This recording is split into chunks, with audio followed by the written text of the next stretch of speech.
लोकसभा चुनाव के बाद यूपी में अब उपचुनाव को लेकर बिसात बिछना शुरू हो गई है।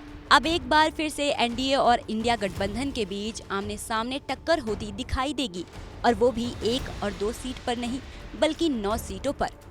अब आप सोच रहे होंगे कैसे, तो हम आपको बता दें कि लोकसभा चुनाव के नतीजों के बाद यूपी में 9 विधायक और 1 एमएलसी की सीट खाली हो रही है। इनमें 4 इंडिया और 5 एनडीए की विधायक हैं। ऐसे में आगामी 6 महीने के भीतर इन सीटों पर उपचुनाव होंगे। लोकसभा चुनाव के नतीजों के बाद सपा के 4, बीजेपी के 3, निषाद पार्टी और आरएलडी के 1-1 विधायक सांसद बन गए हैं। इसके अलावा बीजेपी एमएलसी जितिन प्रसाद भी सांसद बन गए हैं।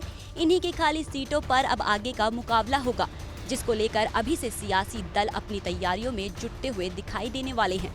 अब जान लेते हैं वो यूपी की कौन कौन सी सीटें हैं जिन पर उपचुनाव होंगे।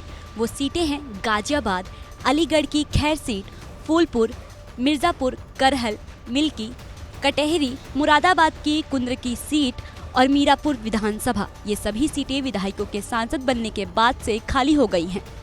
अब इन सीटों पर सियासी दल अपने अगले उम्मीदवार की तलाश में जुट गए हैं और अंदर खाने पार्टियों में उम्मीदवारों को लेकर मंथन भी शुरू हो गया है।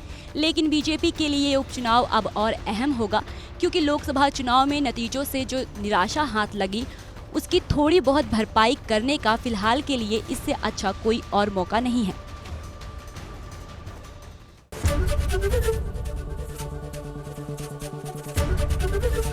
एबीपी गंगा, खबर आपकी, जुबान आपकी।